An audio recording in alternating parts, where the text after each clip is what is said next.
Welcome to Auto Corner, and today is one of those days, just like last year. It's the last day with my summer car, and this year I've not used this car a lot, but it really, when this day comes, you realize first how time flies away, and second, how you're gonna miss this car over the winter. Now, the CLS55 AMG, or this type of car, has always been a dream car of mine. I always wanted a German super sedan because I love the fact that you can have a normal car where you can put your child in the back, but still if a Ferrari comes side by side with you, you can basically blow its doors off, and I love that. And what makes this car so special is what's under the bonnet. This beautiful M113k. And this video is also going to talk a little bit how much does it cost to run one of these cars. And the second thing is reliability, because there is a lot of misconception about German cars overall and the reliability of them. So that is going to be today's video. And also, of course, we're going to take a beautiful last drive before the sun hits the beautiful country of Sweden. God, I really need to move to Spain or something. Imagine that, Spain. Let's first a little bit talk about the backstory of this car. As you maybe have seen in my previous videos, which I have linked down in the description, I bought this car, and 2 hours after I bought it, I blew the engine, which sort of sucks. But overall, if we talk about reliability, especially about German cars, and maybe high performance models especially, it really depends from car to car. If you take the Bmw E36 for example, that's a car that has a lot of problems, but if you really know what it is, it's quite easy to fix often, if nothing like major breaks, like for example the gearbox, which has sort of a fault from factory.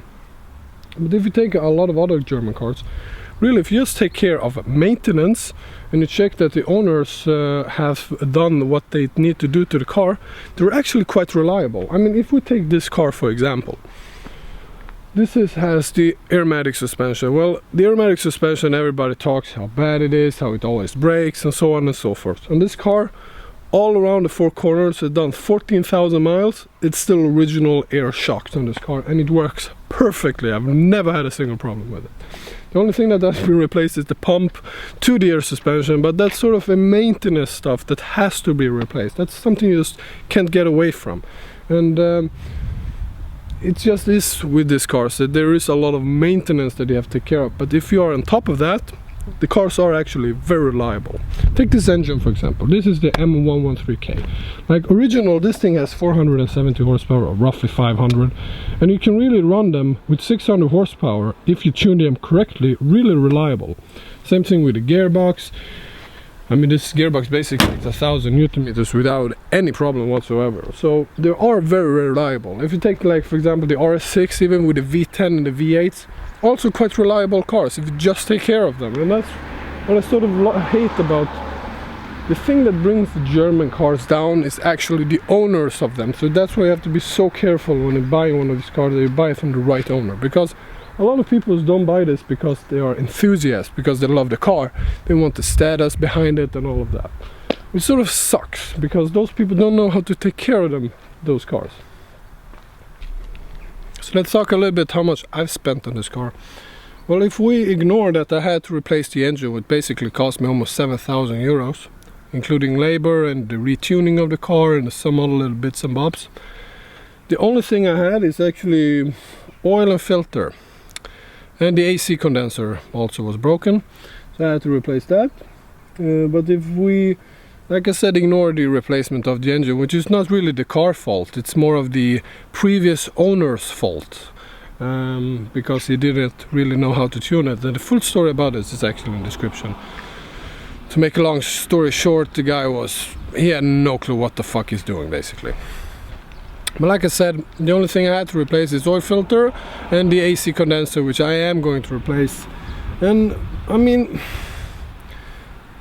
that's the thing, is that, of course there are some things that have to be replaced, but it's sort of stuff that wears off, like every car you have. I mean, it's a 2005 car. I mean, of course something is going to break sooner or later, just like if you have a Toyota. Even if you have a Toyota Yaris, an AC condenser can easily break on one. I mean, it's just wearable stuff. It's just life. It's nothing to do with the cars. So I mean, maintenance wise, maybe in a year you're looking at maybe 400 euros a year to keep it on the road. That's including the oil filters, maybe if you have some brake pads to replace, or some other bits and bobs. The thing that are really expensive is when something really major breaks, but that's not very often, and mostly of the time when something really major breaks is due to the fact that somebody has not taken care of the car properly. And another thing, you can never ever take one of these depreciated German super sedans to an authorized dealer, because you are gonna get fucked. So that's why I always go to an independent shop or do it yourself if you have the knowledge.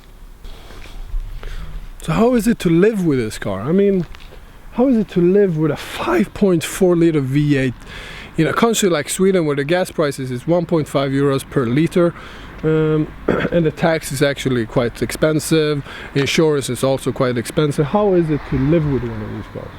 It's a magnificent car to live with, because you have a wolf in a sheep clothing, because you can drive it doing absolutely nothing, just relaxing, or you can drive it like a complete asshole, and you can do such a speed which is just incredible. And this car from 2005 can keep up with the modern day super sedans, and also with some performance cars which you really should not keep up with. I mean, I was side by side with a GT3 RS in this thing.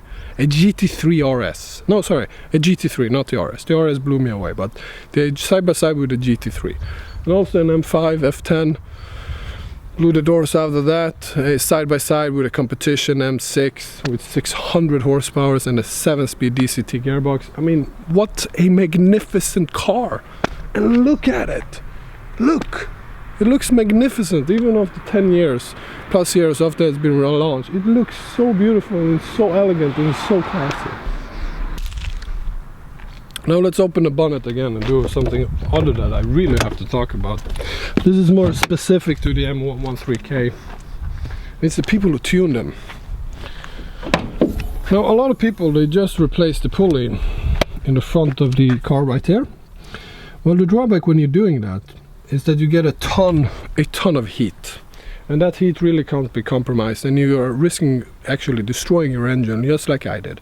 The previous owner put like 180mm pulley down there, like a 74mm pulley up here.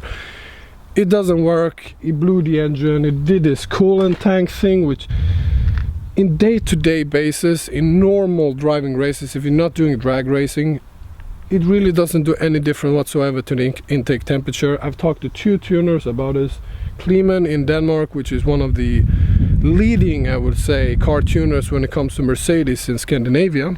He said the same thing. I mean, this coolant tank does nothing. Even the coolant tank in the rear of the car, if you run a normal coolant, intake temp is basically the same.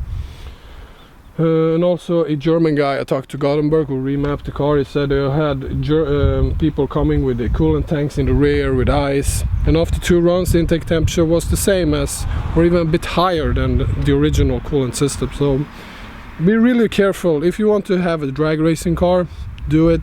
If you just want a normal car, just like I wanted a stock, a little bit more performance car, then keep it to the normal coolant system. You can upgrade the intercooler, as you can see down here, or whatever it's called, which it has done on this car, to a bigger one, so you can run more coolant through it and cooling it faster, and also with a bigger pump, which I have. I have the Bosch 010 pump, I think it's called.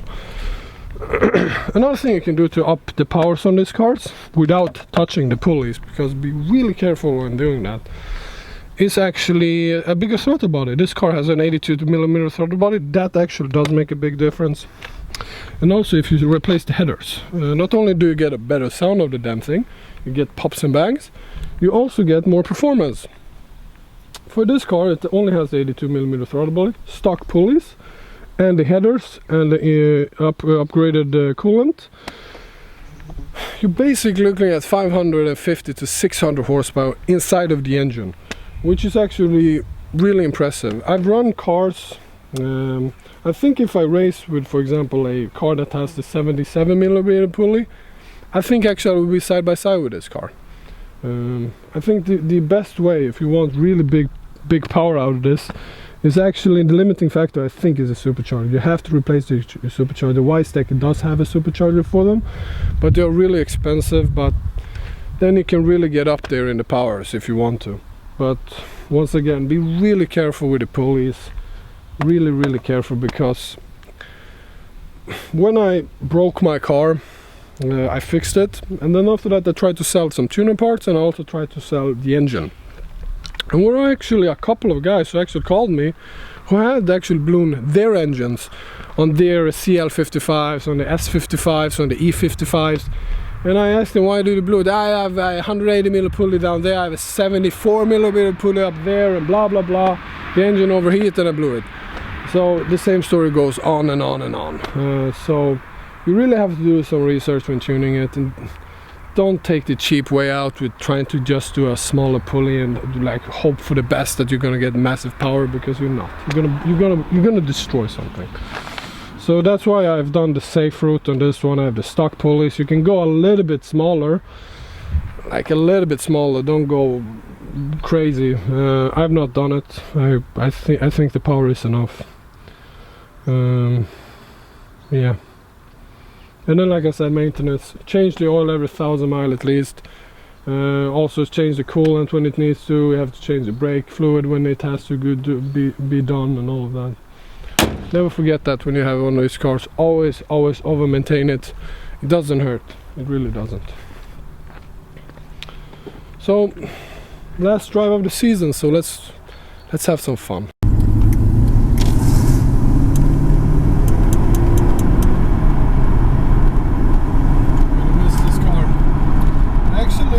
Tried to sell it because I barely use it, and I got some offers on it, but I thought, you know what, I can have it a little bit longer, it doesn't hurt anybody.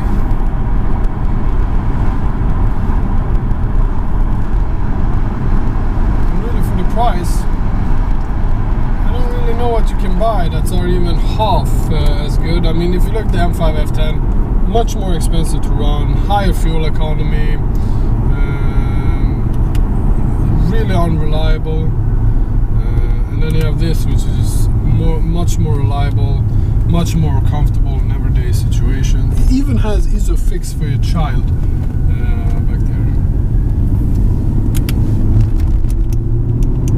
which is magnificent.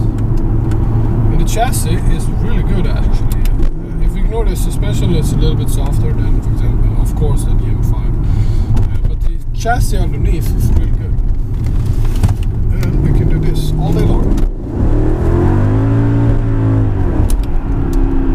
without any worries and whatsoever. You can power slide this car so easily. It's a joke, right? I've not done it on camera, but I was in the wet, turned everything off. Oh my god, it was so much fun. It was so much fun. And when the power hits,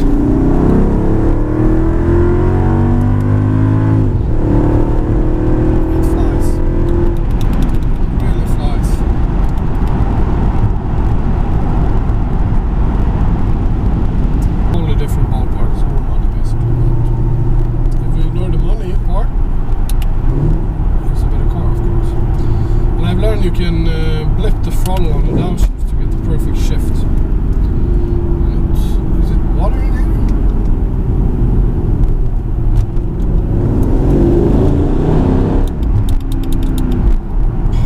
What a car.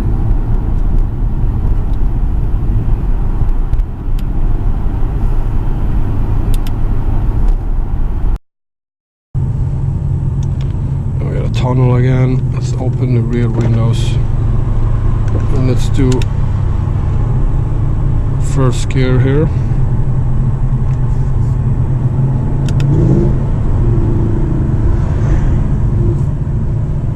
Listen to this.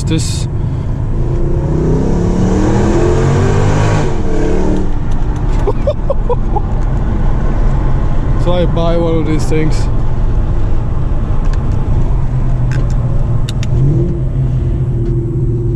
Due to the sound it makes, it's just unbelievable. And what I realized which I like about the character of this car, is you don't want to push it a lot. If I had an M5, the M5 character is actually more sporty, which also means that it wants you to drive like a dick more of the time. This car doesn't, which is magnificent, which is really, really good for me personally. I love the character of it because it really encourages you to chill a little bit more than just power slide it all around and so on and so forth. But if you want, you can of course do that. You can do power slides as long as you want to in this car, and even though it doesn't have the limited slip diff, it has an AMG-ish diff, whatever. You can go sideways with it without any problems if you really want to. Believe me, you can. And that actually really doesn't matter because most of the people don't do it because it's quite stupid, and those rear tires are actually really expensive. I mean, really, really expensive. It is beautiful Citroen. Oh my god, that is a beauty. Citroen DS. That's something you don't see every day.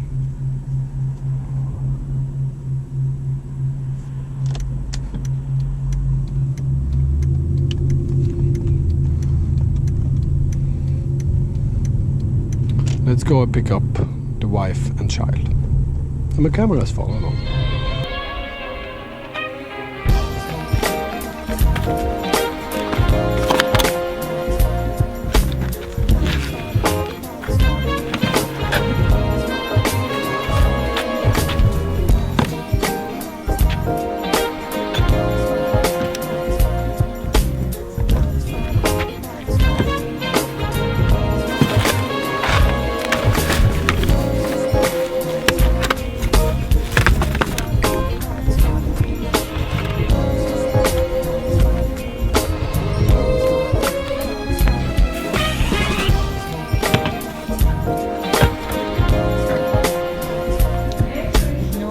AMG? Det skulle så mycket. Nej, det skulle jag.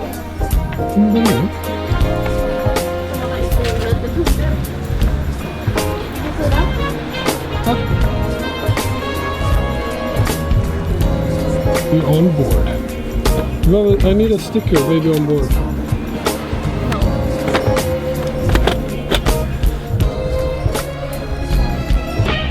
You might be able to tell us